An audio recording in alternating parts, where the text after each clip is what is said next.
DeAndre Hopkins has officially become a free agent and is free to sign anywhere he so pleases. After being dealt for David Johnson and some picks to the Cardinals in 2020, his stint with the organization has now come to an end. Hopkins is only 30 years old and still has a couple of good to great years left for a team in need of a wide receiver and looking to make a deep playoff run. In this video, I'll be going over my top 5 landing spots for him as well as where I predict he will end up. Let me know where you think he's going to land in the comments and enjoy the video. Hopkins in 2022 played 9 games, mainly due to a PED suspension. He had 64 catches on 96 targets for 717 total yards and 3 touchdowns. I think it's safe to say this was a disappointing season for him personally and a big reason the Cardinals ultimately released him. It wasn't all his fault though, as Kyler was hurt much of the year and they had a rotating door quarterback for much of the latter part of the season. Right now, the odds-on favorite for Hopkins are the Buffalo Bills. The Bills have a great passing offense led by Josh Allen and his premier receiver in Stephon Diggs. They also have a pretty decent tight end in Dawson Knox as well. Last season, the Bills' rushing attack outside of Josh Allen himself was okay at times, with Devin Singletary beating the leading rusher with 819 yards and 5 touchdowns, so they heavily depended on their air attack to win them games. With how important a great passing offense is, I think it would be a great spot for Hopkins. He wouldn't have to be the primary receiver. It would be the best QB he has played with in his entire career, and perhaps the most pass-happy offense he's played in as well, so he'd certainly get his touches. The only issue with this pick is the Bills currently don't have the cap space. It would have to restructure some contracts to make some space. Currently, they only have about $1.5 million in cap, so it would have to clear about 13.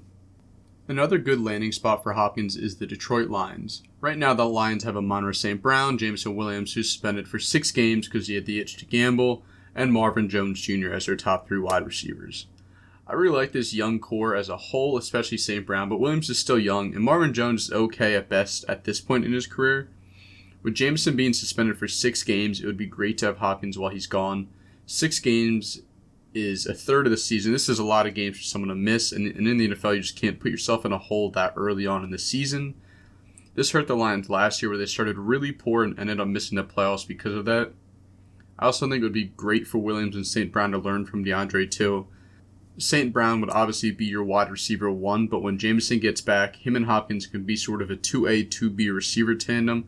With the Lions having expectations to make the playoffs this season, and with the NFC being so top-heavy with the teams like the Philadelphia Eagles and the San Fran 49ers, this is a great move to close the gap. Next, I have the Kansas City Chiefs. The Chiefs are sort of the next obvious team, as they really don't have a wide receiver 1. We saw them win the Super Bowl last year with Valdez-Scantling and Juju Smith-Schuster as the 1 and 2 receivers. With Juju gone, they have some young wideouts at 2 and 3 in Sky Moore and Kadarius Toney. Marquez himself isn't that great of a number 1 option at wide receiver. Bringing in Hopkins would be a great addition, as he would be next in line for touches behind Travis Kelce, therefore he wouldn't have to carry the load of being the number 1 guy. Hopkins, though, may still want that, but in my opinion, at his age and his recent history of injuries, I don't think it's that safe of a bet to rely on him for 17 games to be your number 1 option.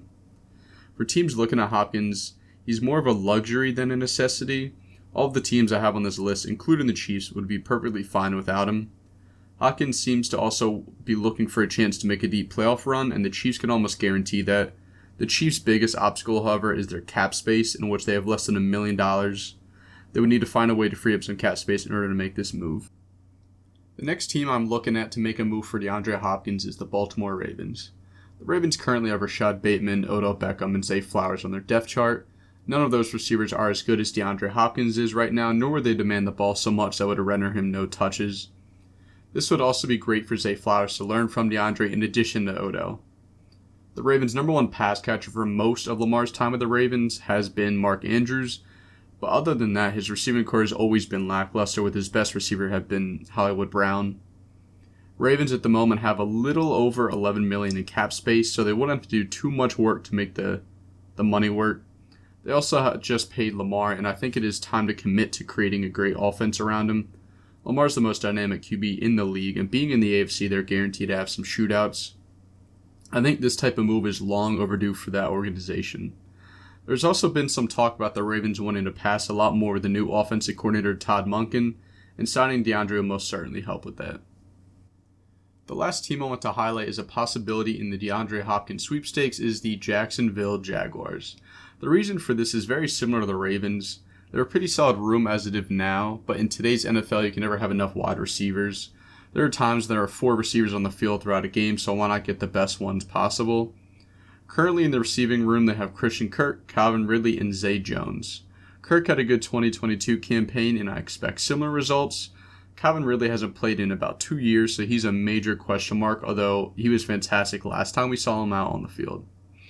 The Jaguars as a team had somewhat of a breakout season last year under Doug Peterson as they made it to the divisional round and lost to the Chiefs. With Trevor Lawrence still on his rookie deal, now is the time to invest in weapons to assist in his growth as a passer. I know their Super Bowl odds are not the highest, and the AFC is really competitive, so they would have to go through the ring in order to win the Super Bowl. I think this is somewhere Hopkins can flourish and have a good 2 to 3 years, still in great shape and on the tail end of his prime. The Jags also have the cap space to make this move happen with about $11.2 million. Ultimately, almost every team could benefit from signing Hopkins, although only one team can, which I think that team will be the Buffalo Bills. In my opinion, the Bills are the most desperate team in the AFC. A few years ago, they couldn't get over the Chiefs hump, and now they're falling behind the Bengals as well. Josh Allen is in his prime, and now is the time to go all in. I'm no general manager, so I don't know what type of moves they can make or who they'll restructure, but it is 100% possible to clear some cap space and make this happen.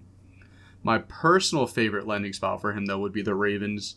I'm a big fan of Lamar, and I think the organization has let him down in past years with their lack of good receivers. They took a step in the right direction by drafting Zay Flowers and signing Odell as well. I think it'll only help if they continue this and sign Hopkins for Lamar. That is all from me, and once again, let me know in the comments who you think will sign DeAndre Hopkins, and I will see you in the next one, and thanks for watching.